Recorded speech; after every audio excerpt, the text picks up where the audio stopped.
Hello, everyone, and welcome to the Financial Action Task Force webinar on COVID-19 and the changing money laundering and terrorist financing risk landscape. My name is Daniel Telesklav. I'm the outgoing co-chair of the Risk, Trends and Methods Working Group of the Financial Action Task Force. And I very warmly welcome you all, the many participants who have signed up to this important seminar. A time of crisis is not just a time of anxiety and worry. It gives a chance, an opportunity to choose well or to choose badly. These wise words by Desmond Tutu, who has certainly experienced a lot of crisis in his remarkable career, should guide us through this webinar. It is no coincidence that in the Chinese language, the word crisis is composed of two characters, one representing danger and the other opportunity. So let's take this as a leitmotif, an overarching theme for the next 90 minutes. I'm very pleased to work with a number of very experienced colleagues, and of course with all of you who can contribute by asking questions. I'll get back to that in a minute.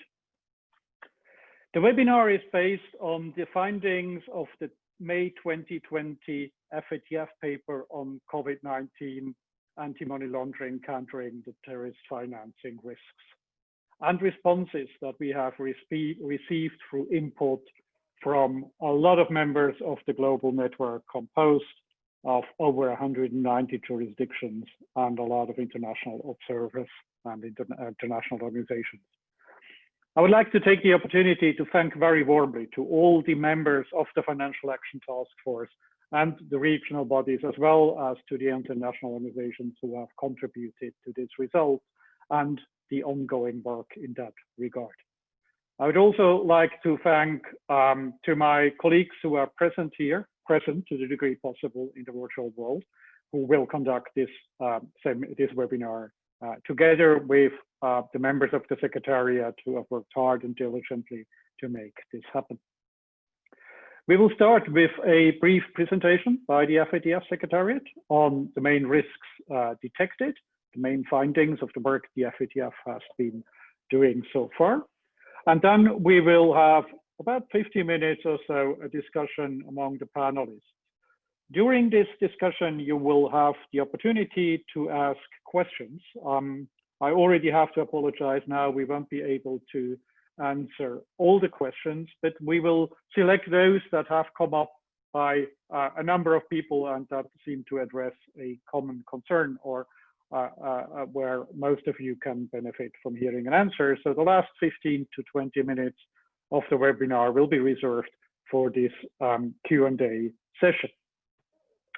But before we start with the presentation from the Secretariat, I would like to put the question in front of you, and we're curious to hear from you what your experiences are in the last 3 to 4 months since we are experiencing this particular situation. May I ask the Secretariat to open the poll functionality. A window should now have appeared on your screen. And we would like to know from you which of the COVID-19 related crimes you think has been the most prevalent in your jurisdiction. So share your initial view with us, please. I give you a minute or two. And while you are considering your answer and you submit your answer, let me just get back to a few housekeeping points.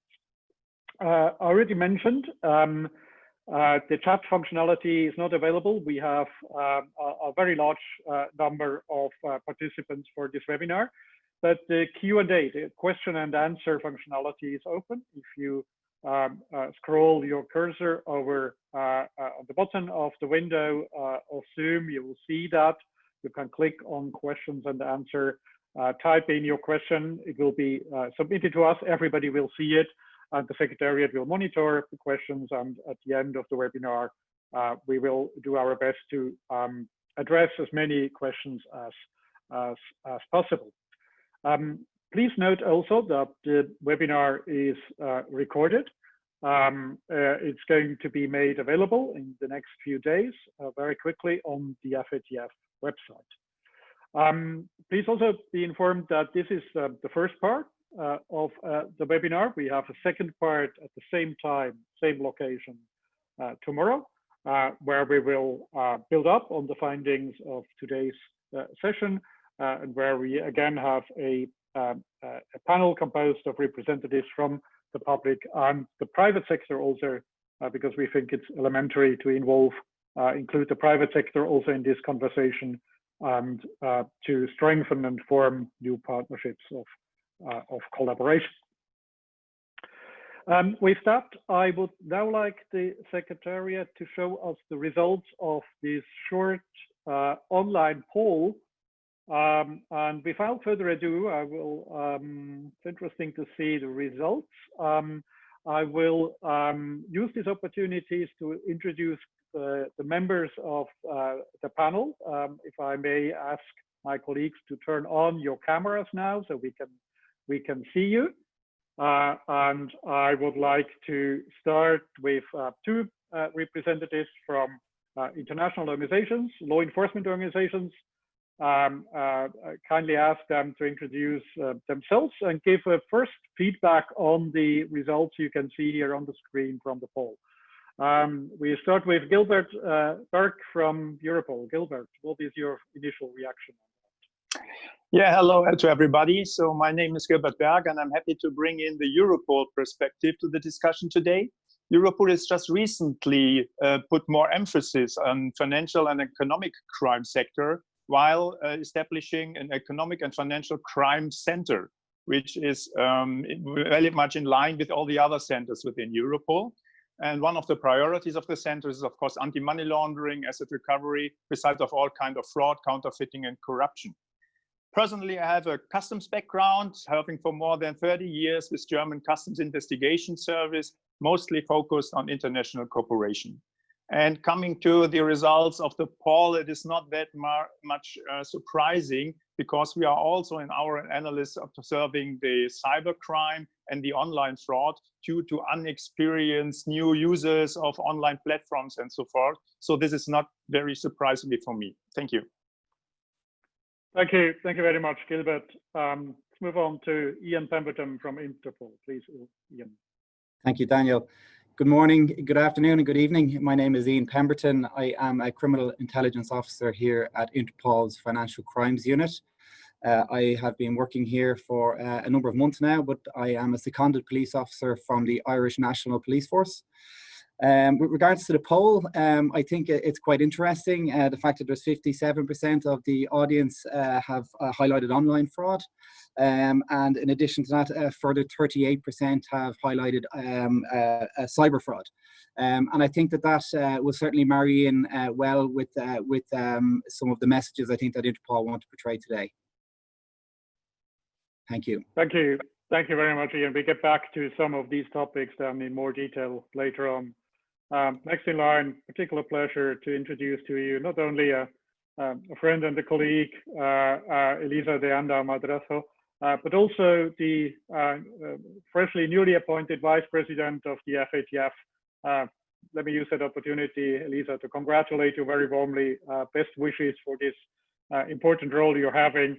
But I know you're speaking today as a senior representative of the Mexican government. Please, Elisa, the floor is yours. Thank you, Daniel. Thank you very much. And you're right. I'm not speaking on my FATF capacity, but on my Mexican capacity. So I'm putting my Mexican hat, which of course it's big, and you can pretend I'm wearing it. So I work with the Ministry of Finance. I work on the policy side. I have experience with the FIU, as I had worked with the FIU for 4 years before. But today I'm going to be concentrating more on the policy side of our actions. And with regards to the poll, I would say we very much share the views of the audience. And I would include that we're also looking a lot into increase in child pornography crimes and abuse of corporate insolvency procedures. Thank you, everyone. Happy to join. Thank you. Wonderful. Thank you very much, Elisa. Now, turning the globe around, I'm very pleased to welcome here Chris Collette from AUSTRAC. Thank you, Daniel, and good morning to Elisa. Good evening to everyone else from Australia. My name's Chris Collett, and I'm here on behalf of AUSTRAC, which is Australia's financial intelligence unit and anti-money laundering regulator. Speaking personally, I've been with AUSTRAC for 2 years now, and I'm responsible for the intelligence side of our institution. Prior to that, I worked in a range of government policy roles in transnational crime, criminal justice, and national security areas. Going to the poll, Daniel, I think in some ways it wouldn't have been surprising no matter which topic came out ahead. All of those areas of crime are, I think, of real concern to all of us.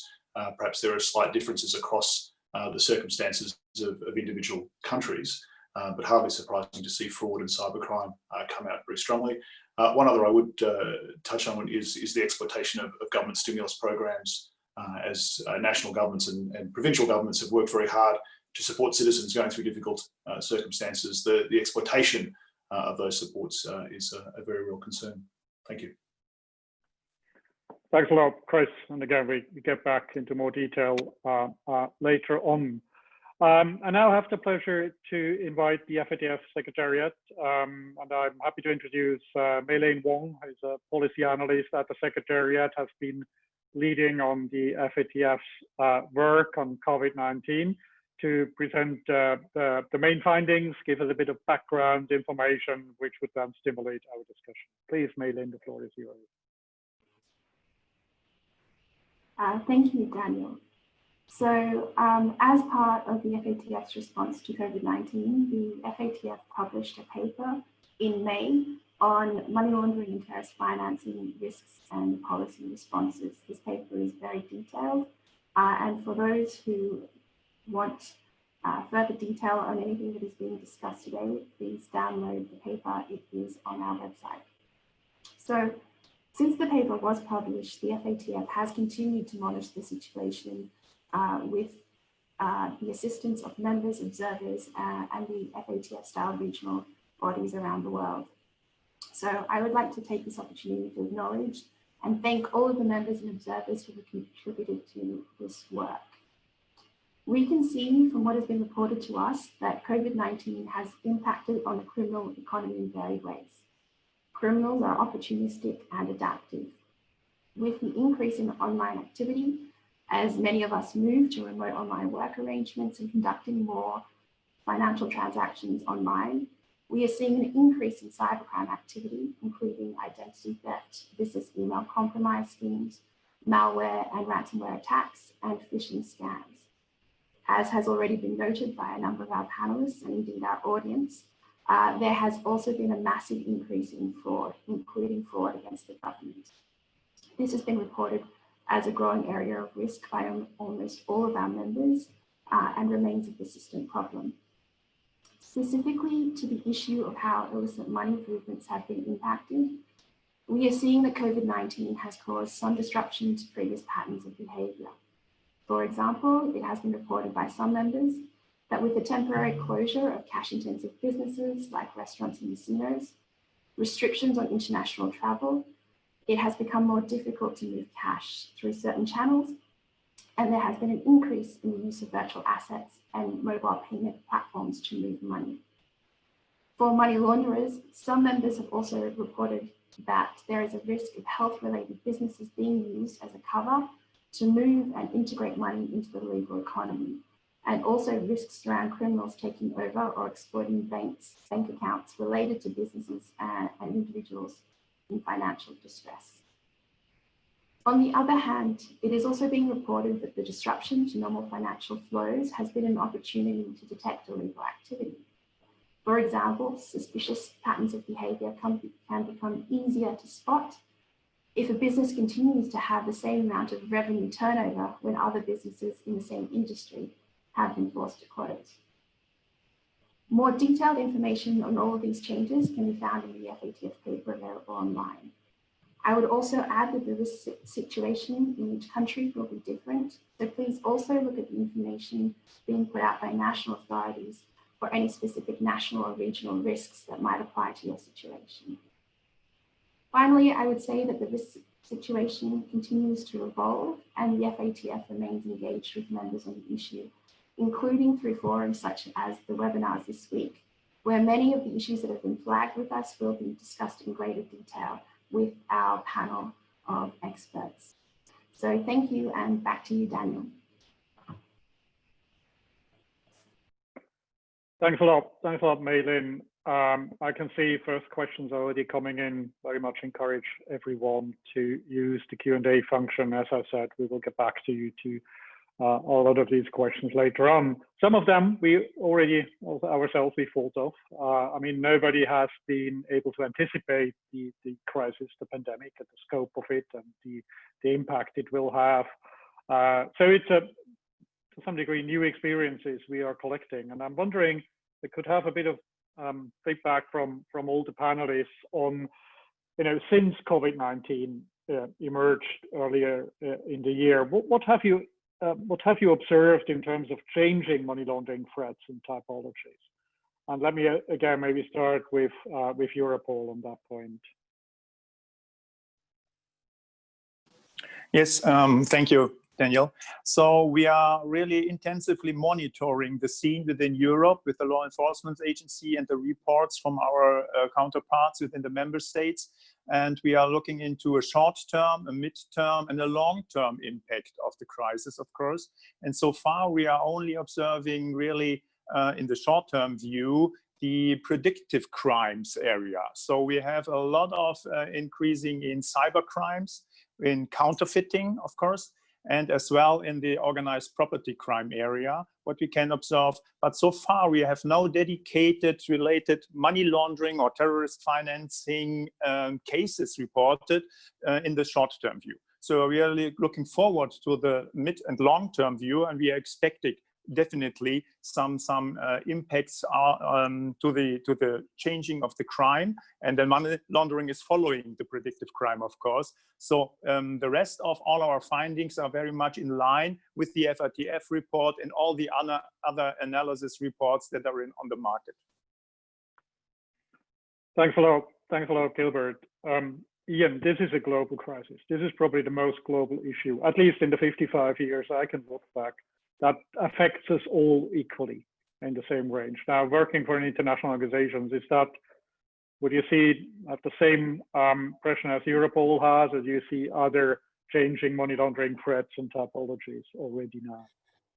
Sure, absolutely, Daniel. So we saw an immediate adaptation of pre-existing frauds, which enabled fraudsters to prey upon the vulnerability and the sense of panic within society. And what I mean by that is, as the rest of the world were coming to terms and coming to grips with the global pandemic that had evolved, the fraudsters were redesigning pre-existing frauds such as advanced payment frauds, business email compromise frauds, and were quickly utilizing, as I said, the panic within society to prey upon people to benefit. And what we saw as a result of that is, not only did we see an increase in BEC frauds and advanced payment frauds, but as the pandemic evolved, so did the frauds. And as what we saw then was we began to see more smishing scams, donation scams, and phishing scams. And we began to see a change in the way in which financial flows had moved. And I don't know if I can talk about that now very briefly, is that ordinarily what we would see and what would be reported to us from our member countries would be generally we would see mules being used and their accounts being used and sums being withdrawn in cash. But with the lockdown, our global lockdown prevented people from moving around as freely as they could before. And we then saw an additional layer of bank accounts and financial institutions being used to launder the illicit proceeds of crime. Thanks a lot, Ian. Moving to the intelligence side of things, Chris, how have you seen the threat changing? Rather, an evolution of threats, a complete change of threats in the recent months? No, thank you, Daniel.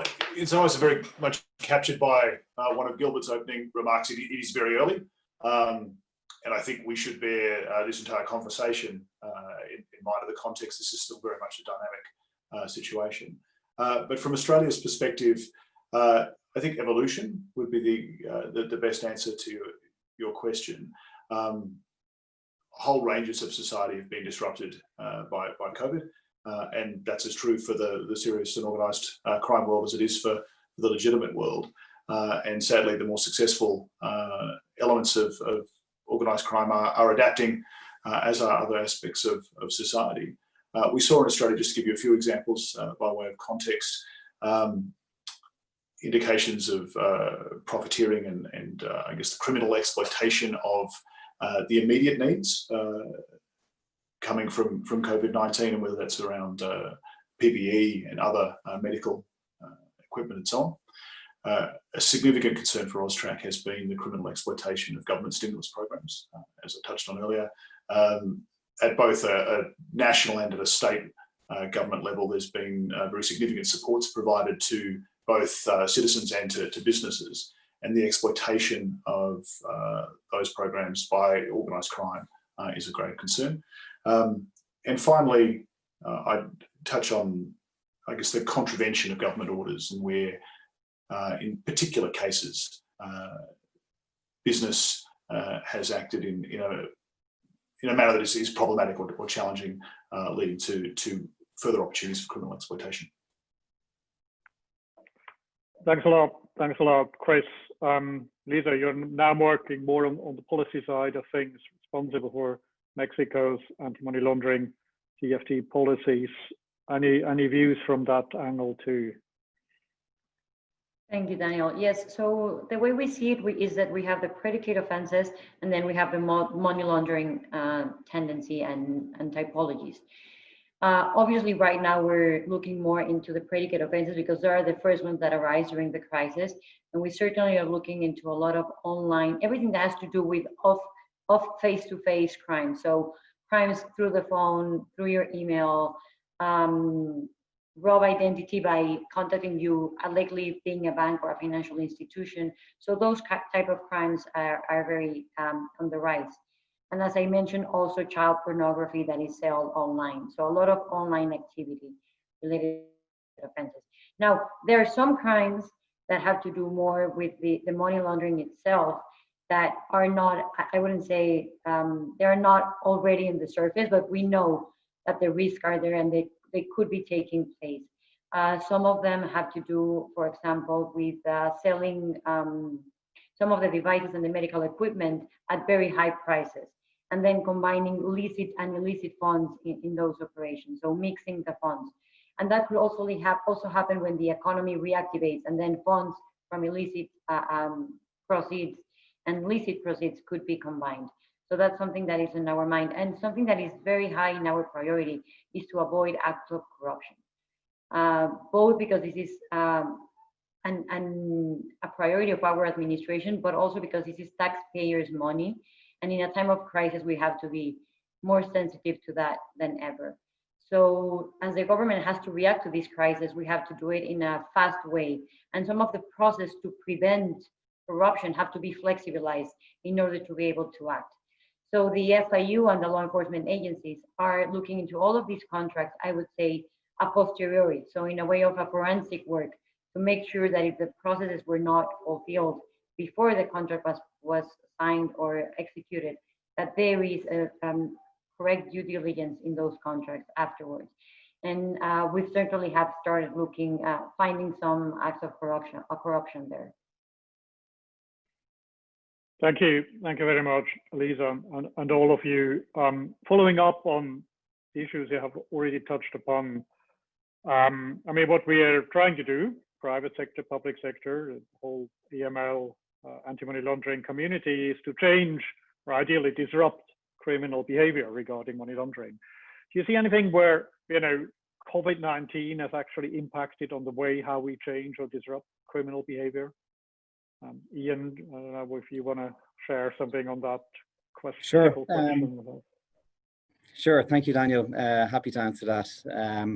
So from what we've seen is a worldwide lockdown meant more and more people were confined to their homes. Criminals and organized crime gangs activities had come to an abrupt stop, and an influx in cyber-enabled frauds then had commenced at that stage. And we continue, and at that time and still now to this day, we still continue to assist our member countries with a broad range of online frauds such as BEC, advanced payment, and even sextortion frauds. In actual fact, I have a slide there I'd like to just share, if I could, just to show a case study of a case that we case coordinated. It's one of many, but I think it's just a very good example. If I could just bring that onto the screen. So back in March 2020 of this year, just as the world was going into lockdown, and as I've previously said, the criminals were adapting pre-existing frauds to suit the landscape. We case coordinated a case with our European partners. A German company had received a down payment amounting to approximately 15 million euro for the procurement of face masks. The German company contacted a legitimate company in Spain and were communicating with that company in Spain. But unbeknownst to the company in Germany, they were actually dealing with fraudsters, because the legitimate company in Spain, their website had been cloned. So they were directly dealing with fraudsters unbeknownst to them. The cloned company in Spain had redirected the buyer to an Irish company, and the Irish company then acted as an intermediary with a Dutch company who were purporting to sell face masks and PPE equipment. So an initial down payment of 1.5 million was sent from Germany to Ireland. And on the day, or coming close to having a collection of the material, the Dutch company had implied that the money hadn't arrived and looked for a further 880,000 to be sent to a Dutch account. And what happened here was, on the day of collection, the company didn't exist, and needless to say, the German authorities and the German buyer was out of pocket. So we were contacted then through NCBs, were contacted here in the Financial Crimes Unit. We immediately contacted our partners in Dublin through the National Central Bureau, who contacted the Garda National Economic Crime Bureau and the Financial Intelligence Unit.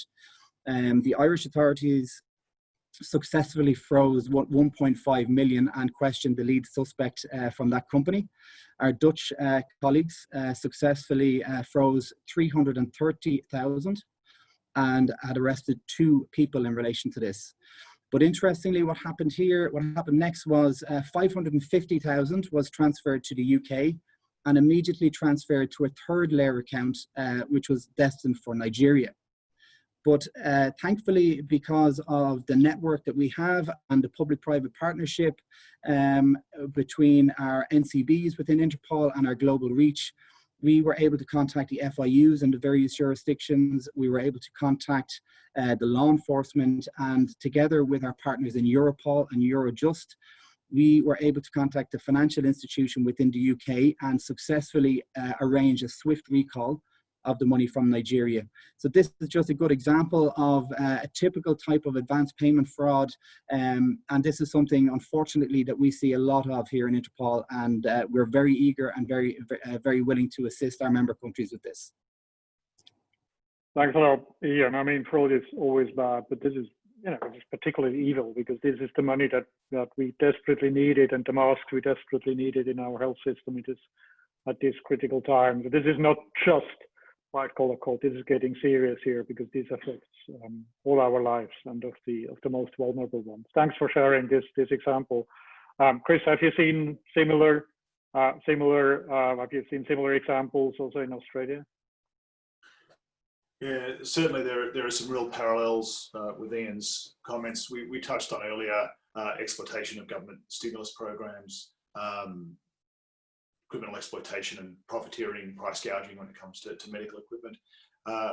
Another topic as criminal conduct evolves that is an area of real concern for us is around scams. And as was touched on by other panelists, scams that were already in practice, but adapting to exploit the vulnerabilities of citizens, and whether that was about access to real estate, even the purchasing of puppies, the sorts of things that people are more likely to want and look to as they're going through social isolation. Another area of real concern for us, and I think Eliza touched on this from the Mexican context, is online child sex exploitation. It's long been an area of concern for AUSTRAC from a financial intelligence perspective, but as more and more people are isolated, both vulnerable citizens but criminals, there is certainly concerning evidence around increasing child sex exploitation and the need for real action in that space. Thank you. Also, I think a related area we see is also on modern slavery and human trafficking. It's probably very similar factors have actually made this atrocious crime even more easy to be done and proceeds to be laundered. I think a question that comes up very regularly when I speak to people is whether we have seen any new methods or techniques. So to what degree have criminals used this as an opportunity to maybe adapt the way they are working? Have we detected new forms of techniques that criminals are using, or is it rather the good old story again and again? Gilbert, is there anything you would like to add here to that topic? Yes, thank you, Daniel.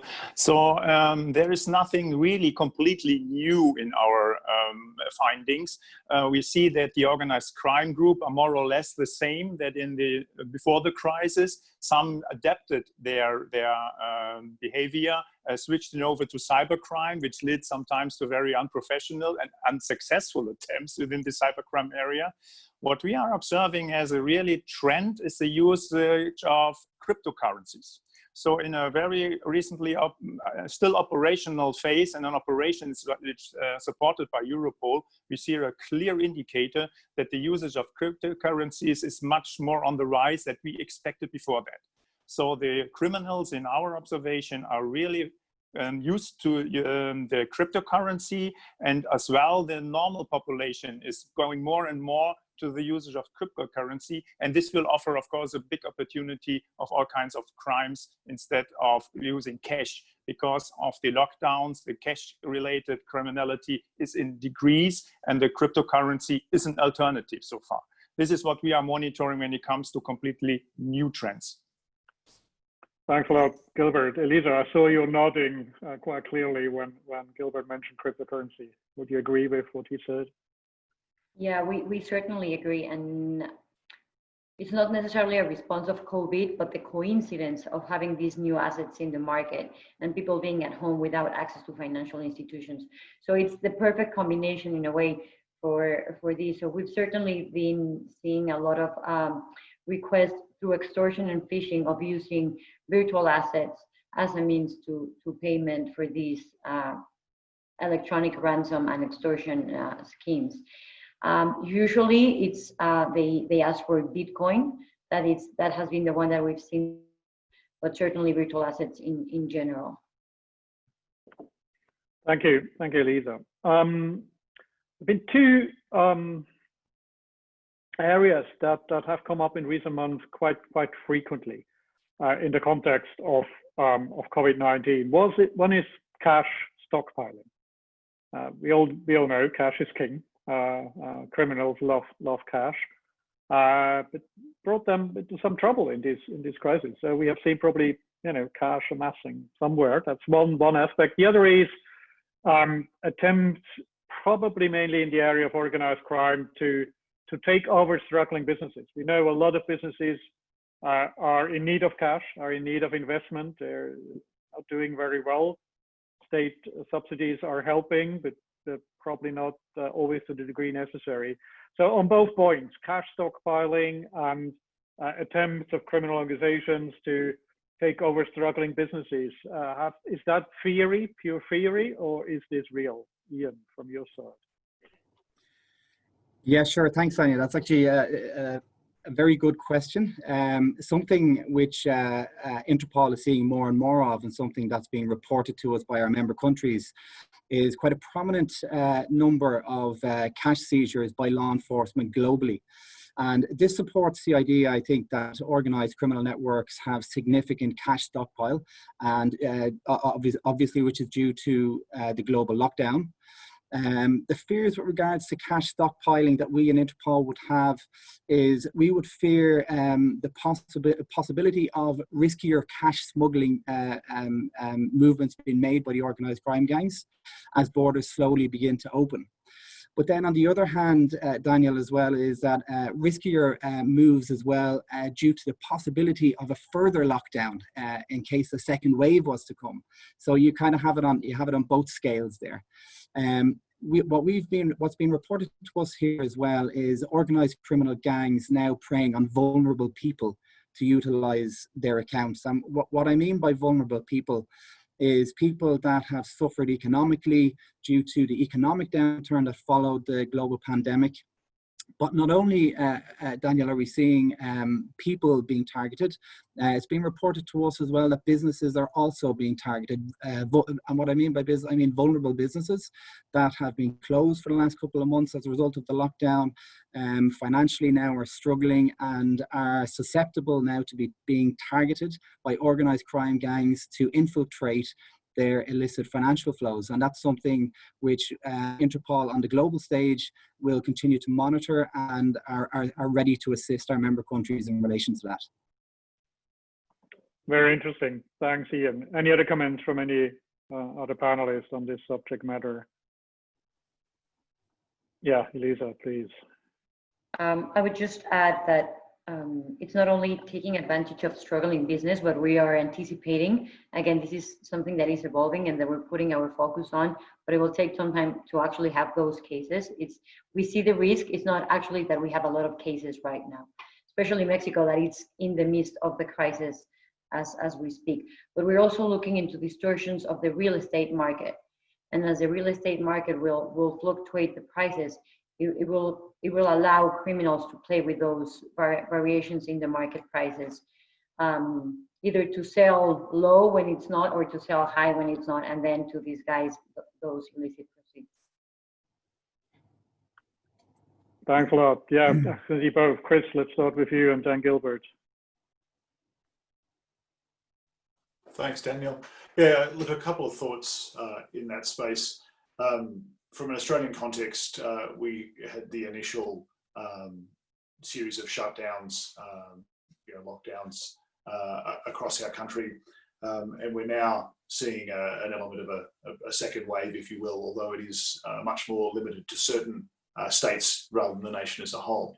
And that, I think, will have an impact on these sorts of issues going forward. There's no question that cash stockpiling is an issue, and there's certainly evidence of that.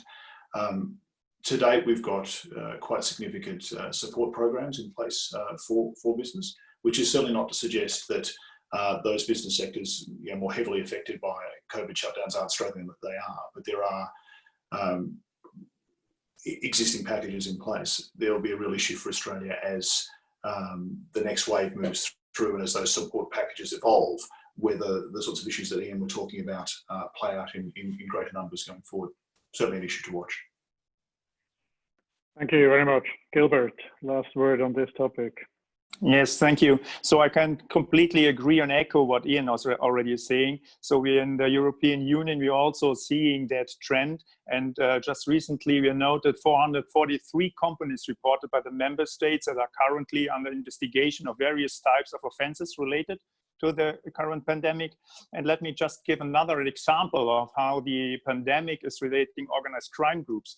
So illicit production of facilities of tobacco are really struggling to find skilled workers, to technicians, due to the factories, but due to the current travel restrictions. And many Eastern European nationals are returned home prior to the lockdown. And at the same time, it appears to be evidence that the number of countries, the organized crime groups, anticipate stockpiling illicit production in anticipation of a large excise tax increase aimed to the national debts on the COVID-19 situation under control. So this is also a very interesting development, that they are stockpiling their illicit products in anticipation that the tax will increase enormously due to this situation now. Thanks. Thanks a lot, Gilbert. Very interesting and pretty worrying. It shows how, strategically the criminals, especially the big organizations, are thinking, and we have to try to keep being a step ahead. We'll get back to, at the end of the discussion where we see future trends and threats too. But I think just quickly conclude on this very informative discussion on threats. Thank you all for your contributions here. I note that the situation is extremely volatile. Probably will continue to be volatile, and these volatilities probably add to behavior completely, and they increase opportunities of criminals. I think this is something we have to take into account. The risk-based approach that we are following now for many years, both on a government response, but also in the private sector, also requires that we have a clear understanding of our own vulnerabilities. And I was wondering, maybe starting with Elisa, if you don't mind, to seek views on what these vulnerabilities are in the context of COVID-19, whether they have changed as a result of the pandemic. Can you share any views on that with us, Elisa? Sure, thank you, Daniel. So one of the main vulnerabilities that we have in Mexico is both lack of financial inclusion and also informal economy. So that takes you directly into the use of cash.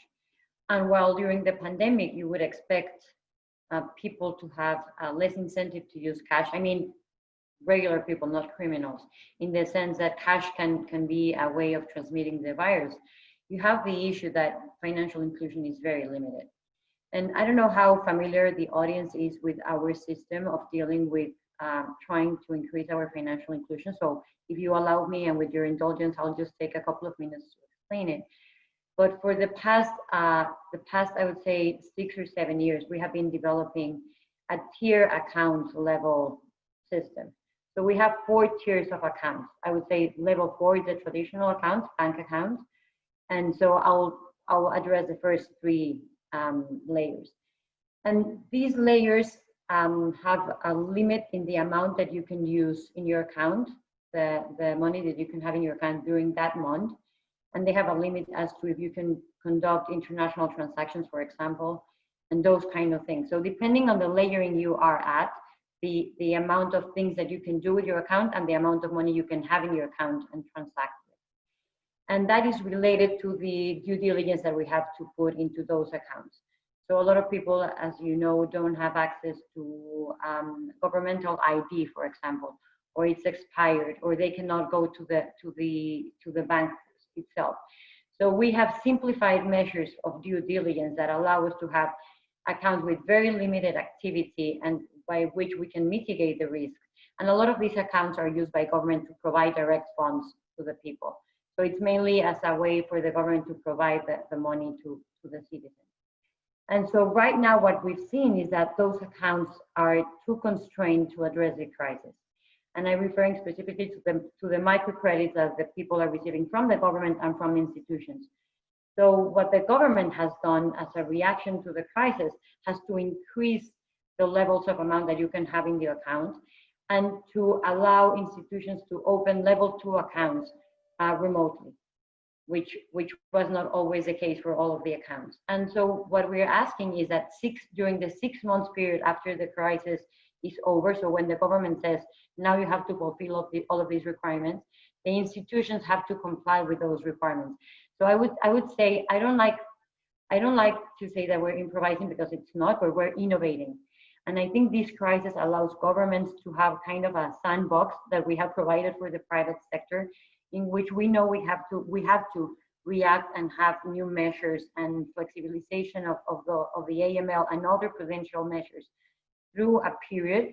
And then we will both have to regularize that, but also learn from that process. So I think going back to the way you opened this webinar, this offers an opportunity for governments, due to the urgency, to have policies in place and to react to those. So it's interesting and important to say that this was a public-private partnership effort. It was the private sector who approached the government through their associations, mainly the microcredit institutions that are non-banks, which are SOFIPOS in Mexico, popular financial institutions that provide credit, and also brokerage firms and investment funds approached government through their associations and said, look, this is not being enough for the credits that we have to provide for the market. And that's when we provided this flexibilization of the market. So I would say that the vulnerability is the lack of financial inclusion, and that's how we're addressing it right now. And also banks, the banks had a limit in some of the tiers for the amounts of credits they could provide, or the employer could provide through a partnership with the banks. And we have flexibilized those from here till December 31st for the banks to be able to increase those credits in the tier that they are right now. Thank you so much, Elisa, and congratulations on reacting so quickly, despite the challenges we are all facing in getting our work ahead.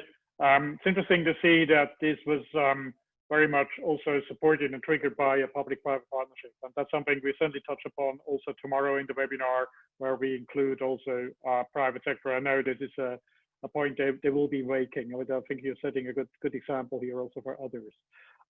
Time is flying, so it's another area I would be very interesting to hear your voices, and maybe Chris, you can help us here, and possibly also Ian and Gilbert. I mean, the risk-based approach requires that we focus on areas of high risk, and that we also identify areas of low risk to allow them the resources to be liberated. Now, some people may hope that in the context of COVID-19, we may see areas of lower risk where we could slightly disengage to put resources into the many areas of high risk that we have been talking about already. Chris, is that an expectation that you are happy with? Daniel, I wish it wasn't, and I hope someday perhaps it will be. And I'm taking to your earlier remarks about the risk-based approach that's driven thinking in the global AML space for some time. But sadly, I think it's too early to be definitive about this, other than in perhaps some very concrete areas. There are impacts on cash smuggling, for instance, where international travel is shut down. Of course, that lasts right up until it starts up again. The exploitation of particular sectors, cash businesses, gambling businesses, and so on. Clearly, when they're shut down, they can't be exploited by criminals, but that only lasts until such time as those sectors open up again. It's too early, in my view, I think, to point to longer term trends in this space. Thanks, Chris. Ian, would you agree with that? Yeah, absolutely, Daniel. Completely agree with Chris. As we all know, criminals quickly adapt to the circumstances that present themselves, and they can evolve just as quickly as the landscape does. And it's probably for that reason that I would be reluctant to single out any particular area as being low risk. Because as Chris highlighted, as a border closes or opens today, it can close tomorrow, or as restrictions are enforced today, they can probably loosen tomorrow. So for that reason, I think it's probably more important that as circumstances change, our perception on risk must also change with it.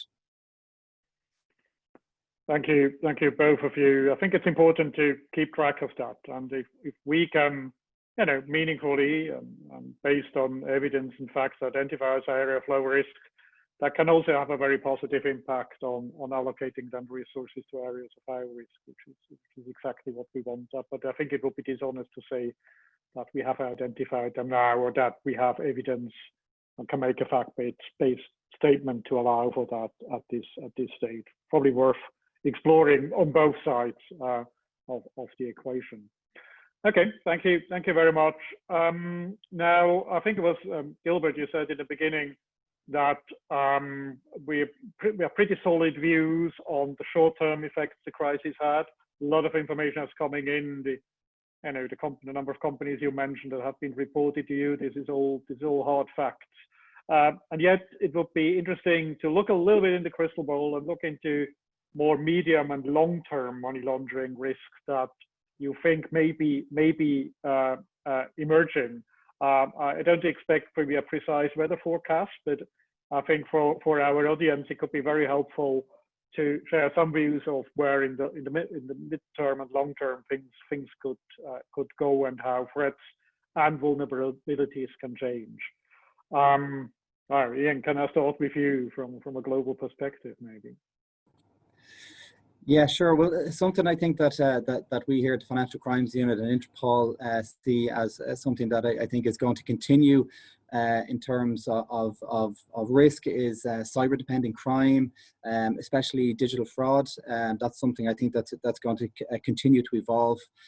Social media platforms are being used to defraud people on a regular basis. In actual fact, more recently, we've seen that as borders begin to open, that fraudsters are now using social media platforms purporting to be legitimate holiday companies. So this is something, as you know, as the pandemic evolves, crime evolves and crime methods and trends evolve. We've seen donation frauds have been quite prominent actually as well during the course of the pandemic. You know, these are things that we'll continue to monitor here at Interpol. Sorry, I should actually just say as well, not to mention cash stockpiling, I think is probably something that's top of the list at the moment. But and will remain there for a while. For sure. Gilbert, any additional views from Europol? Yes, in the first line, I can completely agree with Ian. From the global perspective, it's the same thing in the European region. So the unfamiliarity with the online platforms and the online banking frauds of the people is one of the highest risk and vulnerability. The unregulated financial service and unlicensed lenders are on the rise. This is also a risk that we are seeing. We are really expecting that the stimulus measures will be exploited in the future with the money laundering behind that, of course. Lisa already mentioned the problem of corruption, which is definitely one of the issues that we have to monitor in the future. And the financial volatility is definitely a general risk for all of us, for all the criminals, as it's an opportunity. So we will see that in the future from a Europe perspective, definitely on the rise. Thank you. Thanks a lot, Gilbert. Any additional views from both Chris and Elisa on that point? Yeah, Chris, please. Look, I think Ian and Gilbert have covered most of the points I would have made, but perhaps two additional points. One is a subset to the references to online fraud and other cybercrimes, that of identity theft. That's hardly a new issue and hardly one that's COVID specific, but successful identity theft, and particularly organised and systemic identity theft, has a whole new range of applications in this space. And the other issue is perhaps a point around broader serious and organised crime continuing, perhaps impacted in how day-to-day business occurs through COVID restrictions. Just by way of an example, illicit drugs.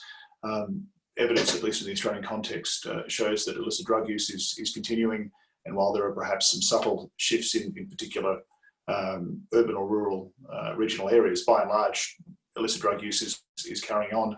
That means drugs are still being sold, and that of course means cash is still making its way into criminal organisations and the cash stockpiling problems that Ian touched on before.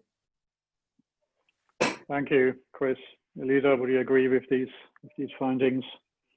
I do. I would endorse everything that has been said in terms of the trends and the new online or cyber crimes that we're talking about. But I would also like to highlight that traditional crimes, day-to-day crimes that we see a lot that have to do with robbery, extortion, things we would expect that they would diminish with the crisis.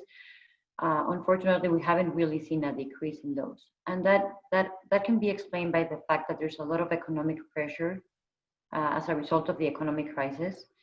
And so while we were expecting violence and crime to decrease through the crisis, that hasn't been necessarily the case. So it's not necessarily that crime has now moved to the online sector, but that the crime has remained, and also the online crime has risen because it was there and it has just bloomed. So I think that poses a challenge for everyone, financial institutions, the applied entities, also in the non-financial sector, and also to governments, because it's not that it's only shifting the resources that we have to these new challenges, but dealing also with these new challenges.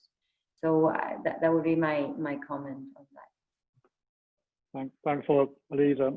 There's an area I'm particularly concerned about, and I really hope I will be proven wrong with my concern, is if you look what the stock markets have been doing, and plummeting immediately and then recovering very sharply again.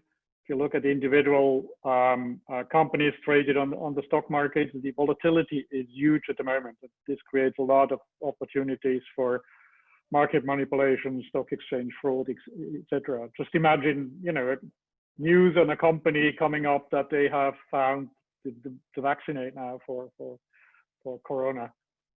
Probably their stock prices will go up through the roof, and this can create opportunities and probably things that we will see in years to come. I hope not, but I think these volatilities in the stock markets are going to be challenging and are creating potential massive scale frauds also. Okay, with that, one particular area I'm interested in, and then we will move on to the Q&A session, is fraud. I mean, you all mentioned fraud. Our participants have mentioned fraud as the top risk here. An ongoing topic, of course, and as Elisa said, it has always been there, will be there, and it's probably getting worse in the crisis. Do you think this has also to do with a lack of awareness, both by individuals, but eventually also by governments, that creates additional vulnerabilities for fraud? Ian, I see you nodding. Yeah, thanks, Daniel. Happy to answer that question. Actually, at Interpol, we would have a fear of a lack of public awareness with regards to how to recognise a fraud and what to do if you fall victim of a fraud, the steps in which you can take. And it's something that we at Interpol have tried to advertise. Not only have we advertised that our member countries through purple notice at the beginning of this pandemic, but it's also something that we've advertised on our public website. I think probably one of the key things for the public to be aware of is prior to doing anything with regard to contacting law enforcement, our message is to contact the bank and try and urge a swift recall. And that should be step number one before even contacting law enforcement, because as everybody knows here, time is of the essence when somebody is being defrauded, and almost the first thing that we would recommend somebody to do is to make sure that to do a swift recall. Something else, Daniel, if you don't mind me saying, that we see raising its head a little bit in terms of issues with dealing with frauds, is that some countries don't have dedicated economic crime centres that can assist, and sometimes that can cause a little bit of a delay in response with tracing illicit financial flows. But there, I suppose, predominantly the two issues that I wanted to maybe highlight in terms of issues that are arising when dealing with fraud. I suppose one being creating awareness, not only for the public but for law enforcement, and Interpol have tried to address that, but also trying to encourage economic crime centres, dedicated crime centres, and dedicated call centres where people can call to report frauds. Thank you. Thanks a lot, Ian. Thank you all for this engagement in the discussion. Now, obviously, this is very challenging. Obviously, this crisis is affecting us all, and it's making our lives that haven't been easy even more difficult.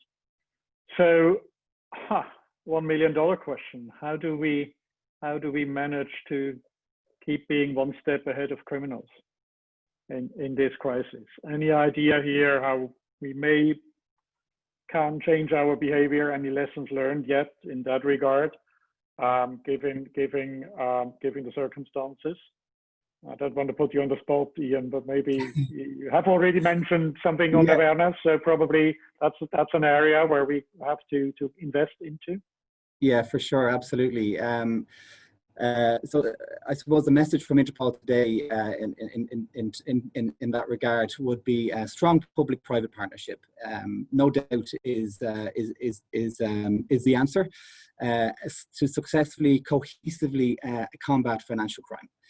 I think a collective and unified approach between both public and private sectors and all actors involved is certainly the way forward. What we would like to highlight, maybe even, I suppose, the importance of rapid communication and timely response by all actors, law enforcement, financial intelligence units, the financial institutions, especially in regard to stop money requests. Thanks to some great cooperation that we've had recently with various actors in various jurisdictions, we've been quite successful in that regard. So I think that that's definitely something that I suppose I would like to portray. But in addition to that, if you don't mind, Daniel, I'd like to highlight something with regards to public-private sector. With regards to the public-private partnership. Here at Interpol, we are very open to that, and we have a couple of initiatives that we have rolled out, and we've been quite strongly rolling them out during this pandemic time. We have, on a pilot scheme at the moment, we've offered our financial intelligence units connectivity to the Interpol databases. And what that does, Daniel, is it allows them to maybe to give some substance to maybe a suspicious transaction, if they can see if a person has a notice, an Interpol red notice against them, or if they can see that perhaps maybe a stolen or lost travel document was used to open an account. In addition to that, I can finish on this, is that we've also offered the financial sector access to our databases as well. And we've done that on a pilot basis over the last couple of months. We offered it to one particular bank. I won't name the bank or the jurisdiction, but we offered it to one particular bank on a pilot scheme. And due to the massive success that we've had with that pilot scheme over the last number of months during the pandemic period, we're hoping that we're going to be able to roll that out to all financial institutions at some stage next year. And that's something that we're going to be offering the financial institutions, if they wish to take it, that they will have access to the Interpol's stolen and lost travel documents, and also what we call our TDON is people traveling on documents where they are associated to Interpol notices. So we're very excited about that, and it's something I think that is going to definitely bring together our public-private sector and successfully, hopefully, combat financial crime. Thanks a lot, Ian.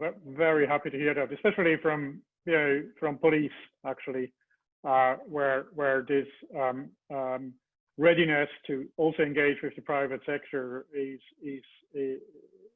really making huge steps forward.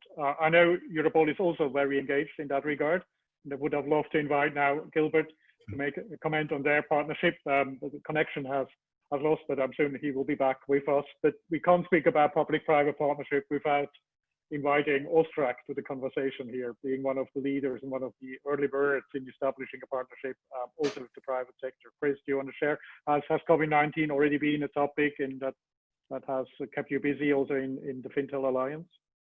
Yeah, it certainly has, Daniel, and it was fascinating listening to Ian talk from Interpol's perspective, and in some ways, without having rehearsed this at all, I could provide a national example to go to the key themes he was talking about.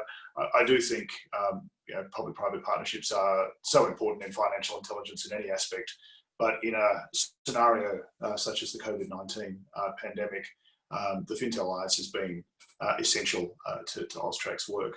For those of you not familiar, AUSTRAC established the Australian Financial Intelligence Public-Private Partnership about 3 years ago, and it brings together a number of public institutions and then some of the largest private sector banks and financial services within the Australian context. We had the great fortune, and I should be honest, Daniel, it was good fortune that by the time the COVID-19 pandemic happened, the Fintel Alliance had just turned 3 years old. And so we had the benefit of 3 years of hard work, of some great successes and a whole lot of failures and lessons learnt, and some really good relationships and established methodologies and practices between the key players.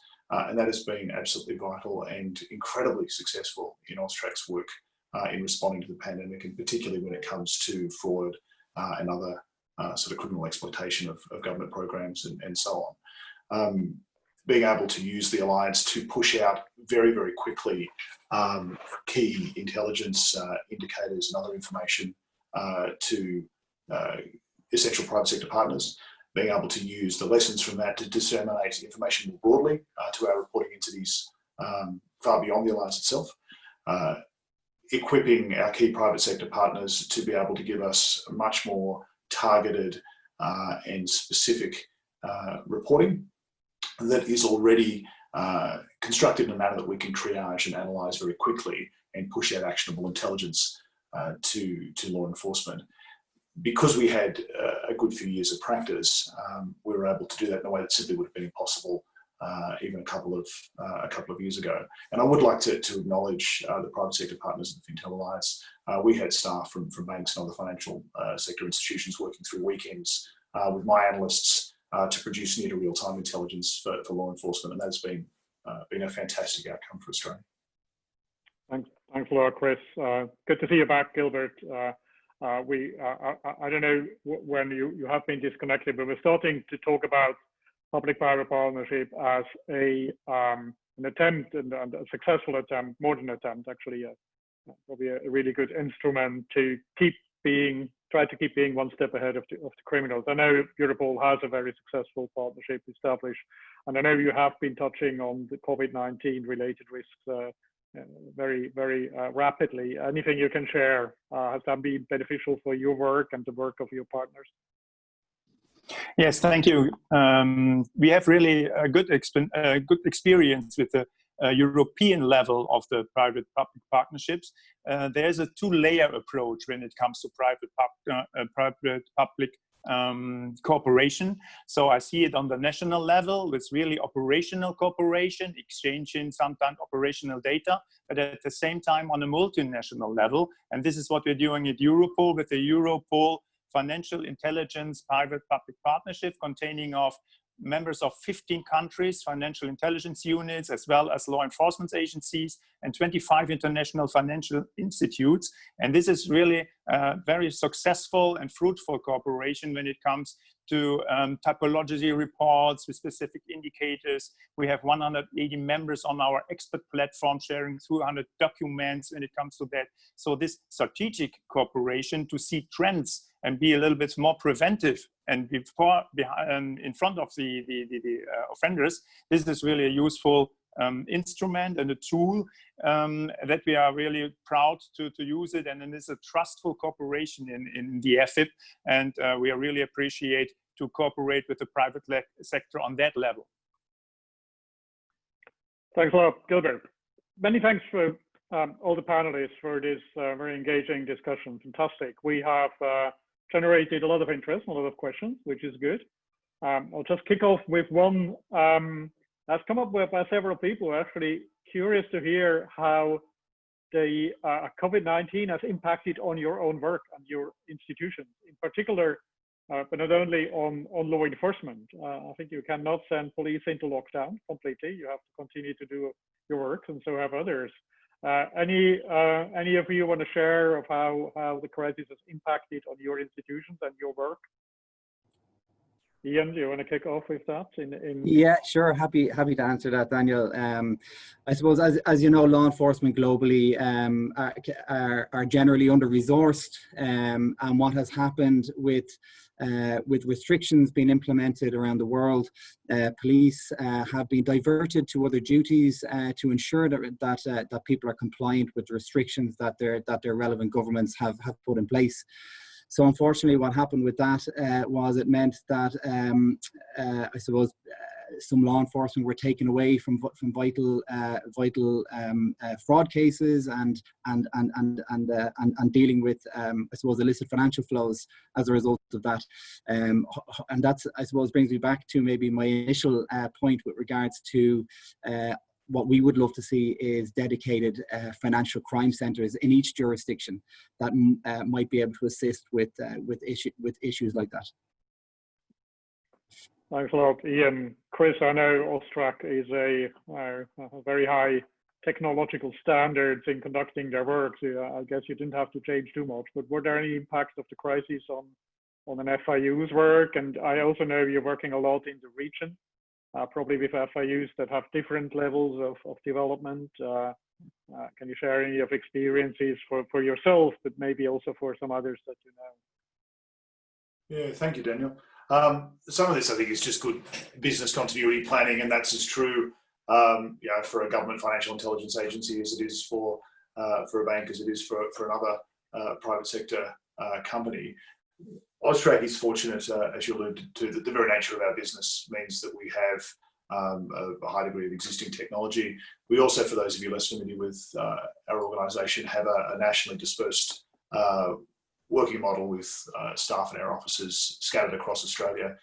That means as an organisation we were already familiar with working remotely. Of course, we went from half a dozen offices to hundreds of offices, and I don't mean to minimise the challenges of that and the need to learn and adapt. There was a need to reprioritise work, as there would be for all organisations, and particularly to address the key and immediate challenges on government, and not just for our organisation, but for partners at both the federal and state territory level. You also asked about our partners and counterparts across the region.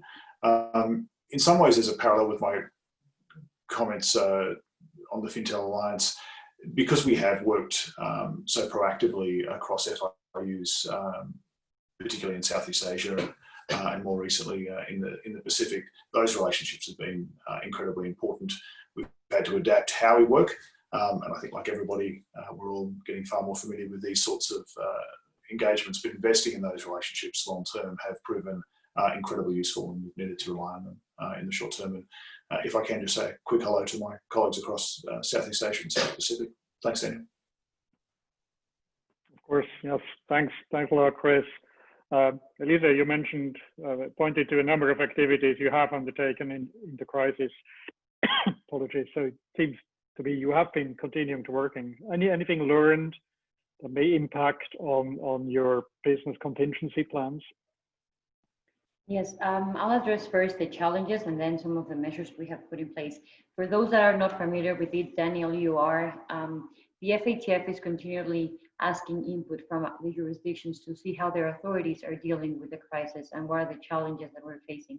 And these questionnaires, I would put it this way, go through the supervision, FIUs, law enforcement. So we have that broad information, and the recent communications that we had with the law enforcement showed that they had a big challenge in terms of international cooperation for formal requests, so mostly extraditions and MLA requests, mutual legal assistance requests, and that they were addressing it by using informal means of cooperation, or asking the FATF, as we call it, other forms of cooperation, which have to do with more of less formalistic approach, where you can take a phone and make a call, where you can send an email, where you can have those kind of communications and then have more targeted information.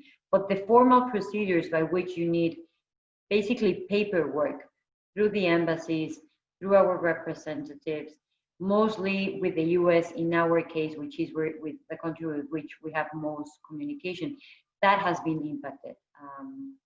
And that's one issue that I highlight. The other one is in supervision. On-site supervision obviously has had a big hit because we cannot conduct on-site supervision right now.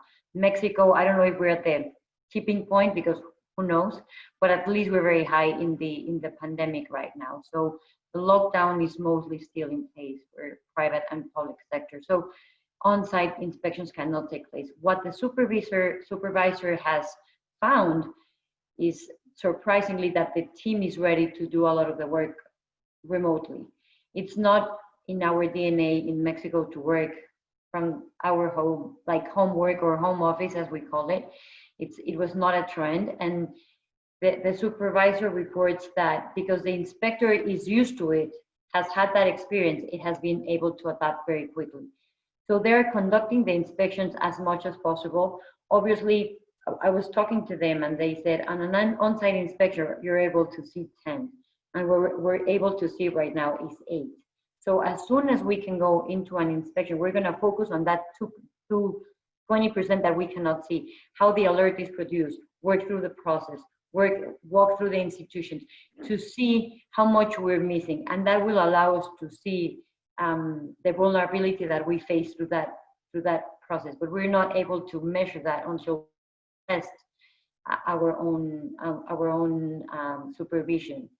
and enforced vigilance, as we call it. Thanks a lot, Elisa. And I think all the countries that have maybe relied only or over-relied on on-site inspection will now see the challenge. I think a good mixture between a combination of both instruments has proven to be valuable. And it's interesting to hear from you that, you know, you're already thinking of what is when we get back to normal. I think that's important to use the time that we now have to plan this carefully. Another question that came up, and indeed a very good one. The webinar is on money laundering and terrorist financing risks and how they are impacted and how they evolve. But we have mostly spoken about money laundering risks. Does that mean there are no changes to the TF, terrorist financing risk, or maybe that it is too soon to come up with a thorough assessment of how this is impacted? I know we are all affected equally by this, so I'm not finger pointing at anyone, but I know, Gilbert, terrorist financing is also in the scope of activities of Europol. Have you identified, or is it too early to come up with a firm assessment with regard to terrorist financing?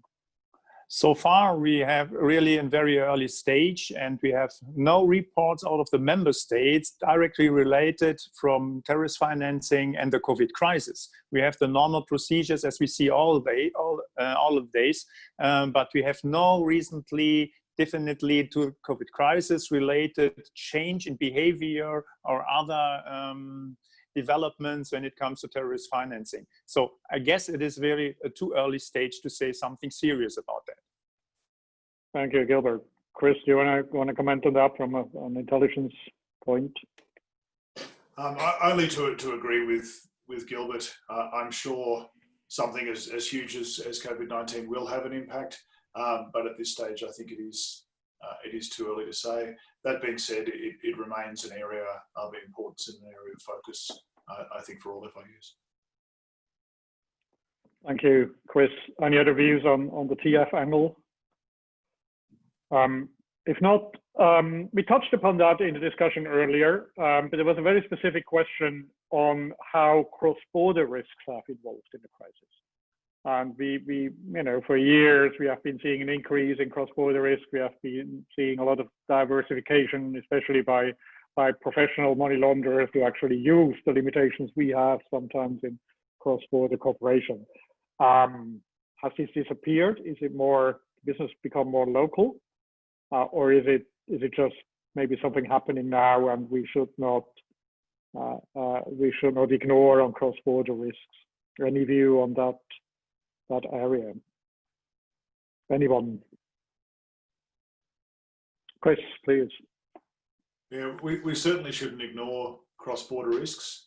Clearly, and this has been touched on earlier in this conversation, you know, criminal activities being affected by, you know, airline cessation and border closures and so on. Again, the example I gave earlier from an Australian context, you know, illicit drug use has continued based on a whole range of evidence and data points, including the national wastewater analysis that Australia's been undertaking, led by our Criminal Intelligence Commission for a number of years now. And all those drugs are not being made in Australia. Some are, but many are not. The same is true for the cash that's generated by that crime, and it has to move. And I go to my earlier comments around the importance of our global, particularly our regional relationships in financial intelligence. We've certainly been working very closely with the Southeast Asian Financial Intelligence Consultative Group over the course of this process, not just continuing the ongoing work of that group, but looking at cross-jurisdictional financial intelligence. And as recently as this week, that group's met virtually, you know, co-chaired by PPATK in Indonesia and ourselves in Australia. Thanks a lot. Chris, turning to my law enforcement colleagues, and having in a previous life worked in police myself, I know that the personal interaction is very important when it comes to international cooperation. Of course, there's political will and other factors. Do you miss that in working on cross-border cases? Do you miss the personal contact you have with colleagues, or does the WebEx and Zoom and FaceTimes and other techniques, do they fully replace that, or do you think the sooner the better we get back to actually get hold of each other and work together on cases? Gilbert, I see your hand up. Yeah. There's a clear answer. You missed that. There's very, very much. So WebEx is obviously a tool to counter this situation, but the personal contacts in conferences, and in particular Europol is attending a lot of conferences over the year, and they were all postponed and replaced by WebEx. But the coffee break conversation sometimes make much more efficient on cooperation that these WebEx meetings, which are necessary, of course. And the other way is that the flow of information is not interrupted because we have secure lines via Sienna and all our means. But working remotely from at home, to answer this question before, is really a challenge when it comes to secure access to operational data within the premises. So we are also missing our colleagues within the headquarters and working on operational data that effective than before the crisis. So we are looking really forward that we can really coming back to a normal situation, to a more or less model, the new normal. That is the wording that we are using here. Thanks. Wonderful. Ian, same for you. Sure, I can answer that. Yeah, and I can definitely say, as a law enforcement and a police officer, we love nothing more but to be able to roll up our sleeves and get our hands dirty, but that hasn't been able to happen for us recently. But what I can say in relation to that is that I've mentioned previously with regards to criminals being able to evolve to their circumstances and surrounding, but we as law enforcement do as well. And we have, it certainly hasn't put us off or stopped us or slowed us down in our endeavours to combat, prevent and detect financial crime. In actual fact, I think it's probably made us a little bit stronger, throwing this challenge into the mix as well. And if I could just mention one other thing that Chris had mentioned with regards to cross-border borders and jurisdictions. And I want to just, I completely agree with what Chris has said. The criminals and organised crime gangs are still going to find ways to move things across borders. And that's something, as you all know, Interpol have been extremely active on. We've been assisting our member countries with regards to importations of fake medicines, fake PPE gear. And it's something that is certainly something that we're watching, is something that we believe is prominent. And again, to reiterate my message that Interpol stand ready to assist our member countries with all aspects of COVID-19 related financial crime and all crime. Thank you very much. Elisa, Mexico is a leader in the region too, not only covering your domestic work, and in your region there's a lot of smaller countries as well, smaller jurisdictions that are probably having particularly challenges facing in that crisis. Do you see impacting a particular impact on smaller jurisdictions also in that crisis? Yes, and not necessarily because they're small. I think, as our colleagues mentioned, this is something that hits everyone at different levels, but we're not exempted. And I think, especially for law enforcement and FIUs, this does have an impact, because no matter if you have secure lines to talk, you do need the systems, you need the access to the database, and you cannot have that from home. So in Mexico, for example, the FIU has had people coming to the office since the pandemic started. They were not able to do home office. So they took different schedules and different times to come to the office, but that could not be stopped. In terms of policy, I do see an advantage during this crisis, because usually to get a hold of people, to have a meeting, especially in Mexico, it needs a lot of movement, traffic. It's hard to get everyone in the room. And technology now has showed us that you can have an executive meeting, have the right people in the room for the right point, and then they can leave. And so in terms of policy, I think it has helped at some level, but in law enforcement and operational work, it's definitely a challenge, and we're looking forward to get back to whatever normal will be soon.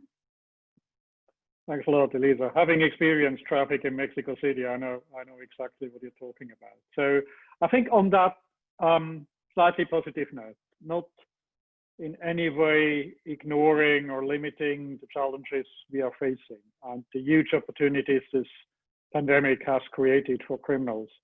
I was very glad to see from the conversation we're having here, but also from the questions from participants, also a lot of opportunities. So let's get hold of them. Let's follow up on them. Let's continue to think about that.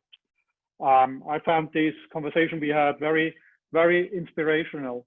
And I do think we will find solutions also in this difficult crisis and come out of this crisis stronger than we have been before.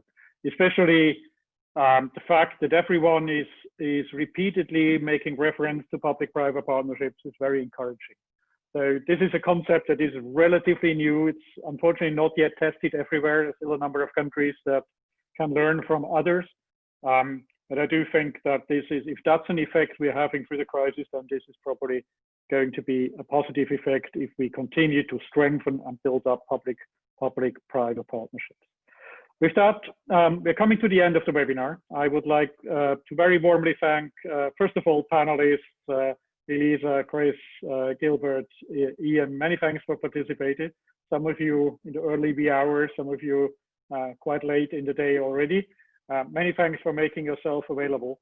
Many thanks for the FATF Secretariat, Mei Ling, Colby, Salim, Neil, Alexandra, and all the helping hands in the back that you don't see on the screen. Without you, we wouldn't be where we are today. And good, best of luck with the continuation of the work the FATF is doing. And I'm sure the FATF is committed to stay tuned on COVID-19 and related risk. I started with a proverb from Desmond Tutu. Let me finish with a proverb from somebody who has died many years ago.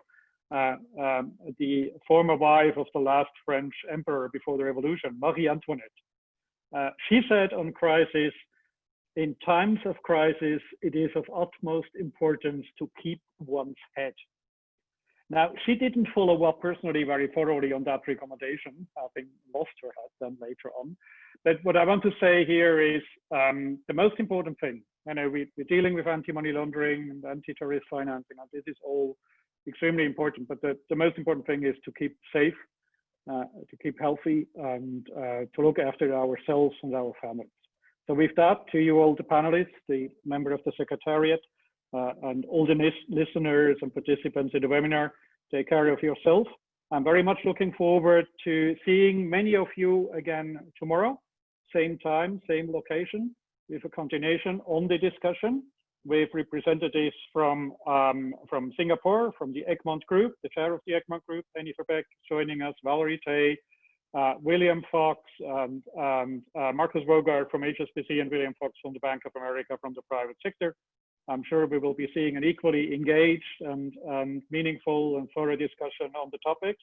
And I'm very much looking forward to seeing many of you again tomorrow, same time, same location. With that, have a good continuation of your day. For our Asian and Australian friends, have a good and relaxful evening. Goodbye.